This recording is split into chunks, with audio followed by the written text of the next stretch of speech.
ছোট একটা স্টোরি বলে আমার বক্তব্যটা শেষ করব। আপনারা সবাই এডি হলের নাম শুনেছেন? এডি হল হচ্ছে সে ওয়েট লিফট করতো।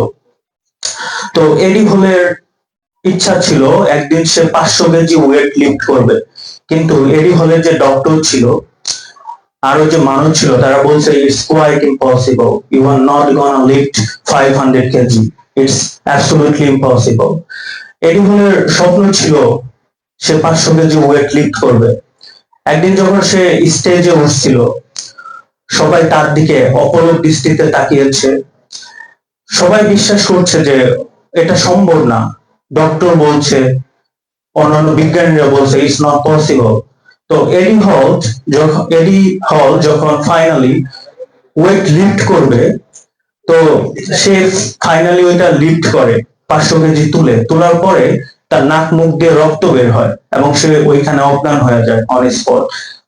তার যখন জ্ঞান ফেরার পর সাংবাদিকরা এডি হলকে জিজ্ঞেস করে যে স্যার, সবাই তো বলছে যে it's quite impossible, how did it possible, how did it make it possible?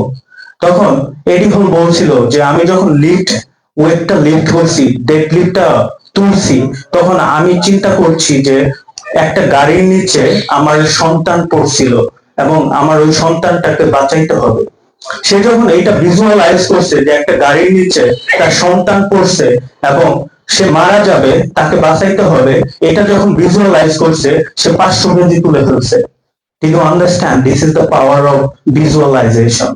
So আপনি যদি জীবনে কিছু করতে চান, আপনাকে ভিজুয়ালাইজেশনের পাওয়ারটা আনতে হবে। This is the last one. আমি জাস্ট 3টা স্কিলস এর কথা বলবো, নট স্কিলস, 3টা জিনিসের কথা বলবো, 3টা গুণ। এই 3টা গুণ বলে আমি আমার কথা শেষ করব। আপনাকে জাস্ট 3টা ফ্যাক্টরির মালিক হতে হবে। প্রথমটা হলো ice factory. Do you know what is ice factory? Ice factory হচ্ছে আপনার মাথাটা সবসময় ঠান্ডা রাখতে হবে। ঠিক আছে, আপনি যেখানে কাজ করেন বা উদ্যোক্তা হন, you should keep your brain always calm. That's why সবাই আইস ফ্যাক্টরি মালিক হতে হবে। সেকেন্ড যেটা হচ্ছে স্টিল ফ্যাক্টরি।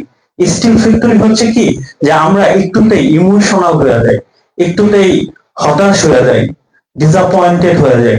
আমার এক বড় ভাই জার্মানিতে থাকে, সে বলছে যে জার্মানির বাচ্চারা ওরা ইমোশনালি অনেক স্ট্রং, ওরা সহজে ভেঙে পড়ে না। আমরা দেখবেন যে আমাদের অনেক পাস্ট থাকে, ইভেন প্রত্যেক মানুষের জীবনে পাস্ট আছে। সো আপনি যদি emotionally you can't control yourself, তাহলে কিন্তু আপনি বিপদ হয়ে চলে যাবেন। So that's why you need to be very emotionally control, you need to control yourself. Third হচ্ছে সুগার ফ্যাক্টরি। সুগার ফ্যাক্টরি হচ্ছে, ধরেন আপনি কোথাও কাজ করবেন বা জব করবেন, আপনাকে ভালো করে কথা বলা শিখতে হবে, মুখে একটু মধু থাকতে হবে। ঠিক আছে, এই 3টা ফ্যাক্টরির যদি মালিক হতে পারেন, তাহলে you can do something better. তো শেষ করছি, সবাই ভালো থাকবেন, সুস্থ থাকবেন, আল্লাহ হাফেজ।